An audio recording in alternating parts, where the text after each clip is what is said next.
All right, we're gonna get into a Turkish getup. So I wanna break this down. We're going to actually, I'm gonna bring it all the way up standing to do the full Turkish getup.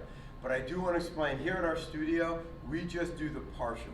My reasoning behind that is that people come into our studio to get in shape, as they say, drop body fat, get a little stronger, move a little better.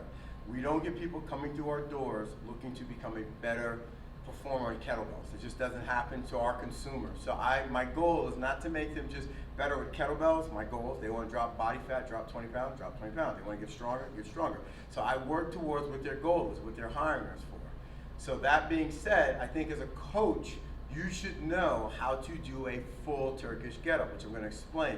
But midway through, I'm going to break it down to where we at the studio, we break it down. Because I believe, and it's my thought process, people can disagree with me, that it gets to a point that it's more skill over mobility, strength, and conditioning, right? So that's my whole thing. I don't want to make it more of a skill exercise. I love it. It's a strengthening, mobility, core strength. It's got all these great benefits, but I don't want to get too high on the skill side, on the continuum. I want to keep it more of a conditioning, rolling, core, mobility, strengthening, and all those other good things. All right, so I want to make sure I put that in there before we get started.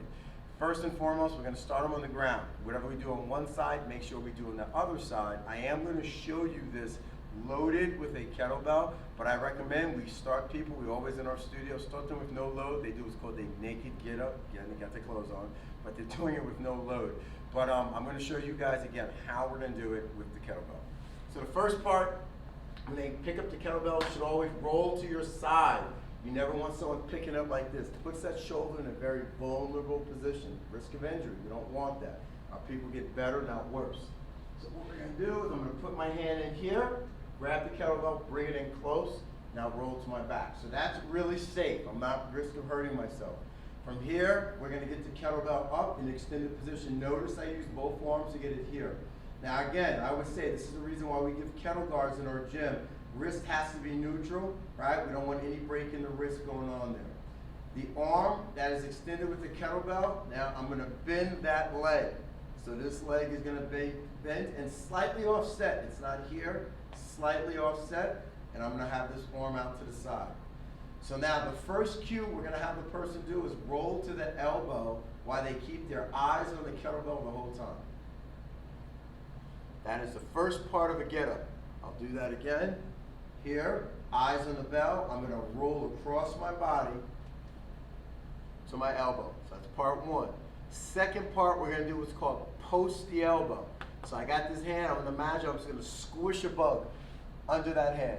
So notice again, I started from here, and I went here, and I brought that arm in close. Really important. I got to have this elbow in tight, tight, tight to my body so my lats engaged. The third and final part we do at the studio is called the high hip. From this leg, I'm going to drive up and extend my hips. So from the kettlebell to my hand on the ground should be a straight line. Hips should be extended. From here is where we would just reverse it at the studio, but I'm going to continue up showing you the full get-up. Sweep the leg. So now this gets into, again, some hip mobility. So again, I was here, brought that here. Now I'm going to slightly adjust, bring this leg in, and now from here, I'm going to get vertical. And I'm going to window wash the leg. They call it like a windshield washer. So I'll do that again. I went from here, with the bells to my side, up. And notice now I'm vertical with it, all right? Again, that's a big skill position. One of the reasons we don't do it here at the studio is hips on stretch. Now from here, dig in the back toe, stand up. I'm totally vertical now. And now, this is the top of the get-up. Now we're going to reverse our steps. I'm going to step back into my lunge. We're going to reverse windshield wipe the leg, and I'm going to bring the hand down. Leg comes in, I slide my hand down my thighs, I find the perfect spot. So I'm here. We're going to sweep the leg back through with our high hip. I'm going to find my butt, find my elbow, find my back, straighten my leg, and back down. Really a complex movement. Now, a great movement, because the first part's a rolling pattern, great for core.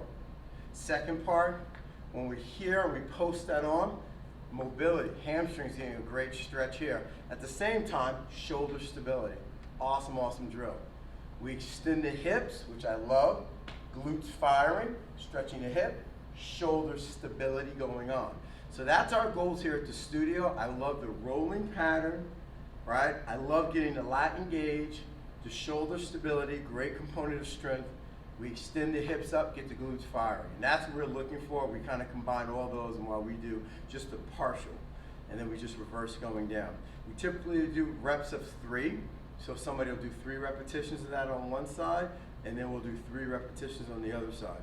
Before anybody ever gets a load, we make sure they can do it very well with no load. Instead of holding a kettlebell, they're just doing a fist, and we would consider that naked. So that is your Turkish get up with a kettlebell.